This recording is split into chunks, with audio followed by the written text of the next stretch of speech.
Kisah Urwah bin Zubair rahimahullah. Urwah bin Zubair adalah salah satu orang yang sangat luar biasa, terkenal dengan kesolehannya. Urwah bin Zubair ini anaknya Zubair bin Awam. Zubair bin Awam adalah salah satu 10 orang yang dijamin masuk surga. Anaknya Urwah. Urwah bin Zubair ini pernah duduk bersama dengan teman-temannya. Ada Abdullah bin Zubair, saudaranya sendiri, yang terkenal nanti sempat jadi khalifah beberapa saat. Kemudian ada Abdul Malik bin Marwan. Dan ada lagi satu adiknya Abdul Malik bin Marwan. Duduklah mereka di depan Ka'bah, lagi ngobrol anak-anak muda ini. Kemudian mereka sambil berkata, cobalah kita saling memohon kepada Allah, berharap sesuatu yang paling dia harapkan di depan Ka'bah. Siapa tahu Allah kabulkan. Berkatalah Abdullah bin Zubair, saya berharap menjadi khalifah, menguasai Hijaz, Mekah dan Madinah. Lalu adiknya berkata, saya mau menjadi penguasa Khurasan, wilayah Persia. Abdul Malik mengatakan, kalau itu angan-angan kalian, maka saya berharap menjadi khalifah muslimin secara umum, menguasai semua wilayah Islam. Tiga-tiganya sudah berangan-angan, lalu mereka kembali kepada Urwah. Wahai Urwah, kalau kamu bagaimana? Kata Urwah, semua yang kalian harapkan duniawi, berharap menjadi khalifah, berharap menguasai ini dan seterusnya. Kalau saya berharap menjadi seorang alim ulama muslimin, mengajarkan mereka tentang halal haramnya sang pencipta Allah, dan saya berharap balasan darinya. Maka selesailah, bubarlah mereka ini. Ternyata subhanallah, angan-angan itu dikabulkan oleh Allah. Abdullah bin Zubair sempat menjadi khalifah beberapa bulan, adiknya juga sempat menjadi gubernur di Khurasan. Abdul Malik setelah itu menjadi khalifah muslimin yang besar. Dan Urwah bin Zubair pun rahimahullah diterima oleh Allah menjadi alim ulama, sampai menjadi 7 ulamanya Madinah pada saat itu. Ringkas cerita, Urwah bin Zubair pernah diuji oleh Allah subhanahu wa ta'ala. Ujiannya berat. Beliau pernah mendatangi seorang khalifah namanya Al-Walid ibn Abdul Malik. Urwah bin Zubair ini rahimahullah dari Madinah datang ke Damaskus waktu itu. Dia bawa anak laki-lakinya, teman-teman sekalian. Anak laki-laki yang sudah hafal Quran, umurnya sekitar 20 tahun, dibawa sama Urwah, dan ini mau dicetak jadi kadernya dia. Dan waktu itu kebetulan tidak ada anak laki-lakinya kecuali ini, satu orang. Dia punya 4 orang anak, 3-nya perempuan. Dia banggakan anaknya, dibawalah sama dia. Ringkas cerita, begitu memasuk istanahnya Al-Walid rahimahumullah, kemudian anaknya berkata, ayah, saya ingin melihat kuda-kuda kerajaan, bisa nggak? Oh ya silahkan, kata ayahnya, saya akan bertemu dengan Amir Mu'minin, ngobrol, kamu silahkan lihat. Dia lihatlah, lagi ngobrol nih Urwah bin Zubair sama Khalifah Al-Walid, lagi asyik ngobrol, tiba-tiba datang berita, seorang pengawal masuk ketakutan, tiba-tiba memotong pembicaraan khalifah. Dan ini adabnya pada saat itu, ada peraturan di kerajaan tidak boleh memotong pembicaraan khalifah kecuali penting sekali. Datang ketakutan dan akhirnya dia mengatakan, saya harus memotong pembicaraan anda. Kata Al-Walid, kenapa kamu ini? Ada apa memotong pembicaraan saya? Sahabat saya baru datang terus tiba-tiba dipotong. Ada penting? Ada penyerangan musuh? Dia bilang, enggak Amir Mu'minin, ada penting tapi bukan penyerangan musuh. Anaknya Tuan Urwah mati tadi di kandang kuda. Waktu dia lagi nonton kuda kerajaan, ada satu ekor kuda mengangkat kakinya, menendang dadahnya, mati. Sekarang tergeletak mati. Kami bingung mau ngapain nih. Anaknya tadi satu laki-laki umur 20 tahun mati. Al-Walid kaget. Ini yang tendang kudanya dia, mati di kerajaan dia. Tetap dia shock gitu kan, tidak enak.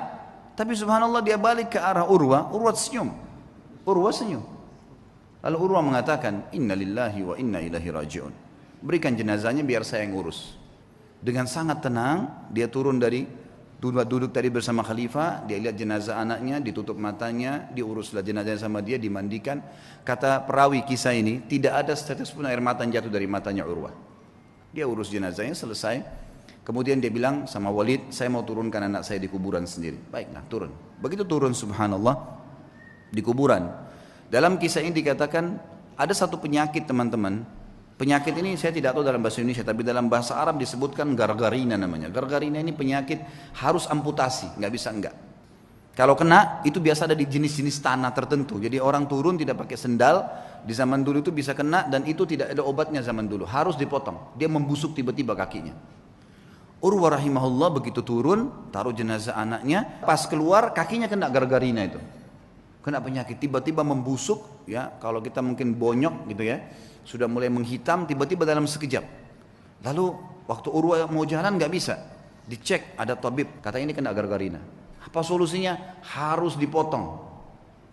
Dalam waktu yang sama nih, anaknya baru mati ditendang kuda, dikubur pada saat itu, dia pun kena penyakit ini, harus potong kakinya. Amir Mukminin Walid bilang, coba tanya jalan keluar, ada obat? Nggak ada, ini nggak ada lain. Kata Urwah waktu ditanya, bagaimana Urwah? Senyum, inna lillahi wa inna ilaihi raji'un. Udahlah, potong aja. Potong kaki ini, bukan potong daging biasa. Ya, potong aja. Baiklah. Kata Amir Mukminin, baiklah kalau gitu. Tapi dia bilang, wahai Tuan Urwah, kita ini akan memotong daging Anda dan tulang Anda. Tradisi kami adalah harus pasien mabuk, minum khamr, tidak sadar, baru kami potong. Kalau enggak bisa. Kata Urwah, demi Allah saya tidak pernah nyentuhkan setetes pun di tenggorokan saya yang haram. Masa sekarang begitu cobaan datang saya mau pakai minum ini? Enggak bisa. Lalu apa solusinya? Pokoknya jangan pakai ini. Musyawarah sama Walid, ya Amir Mukminin, bagaimana nih? Tamu Anda enggak mau minum khamr. Kita enggak ada solusi lain. Pikirin cari jalan keluar, tapi yang penting aman. Gak lama kemudian datang tabibnya bawa 10 orang laki-laki, semuanya bodyguard. Kekar semua badannya. Kata Urwah, untuk apa nih? Untuk pegang Anda nih. Nggak ada solusi lain, harus pegang, nggak boleh bergerak. Ini daging sama tulang saya akan potong. Gerak sedikit ini sudah salah. Kata dia, saya tidak perlu sama mereka.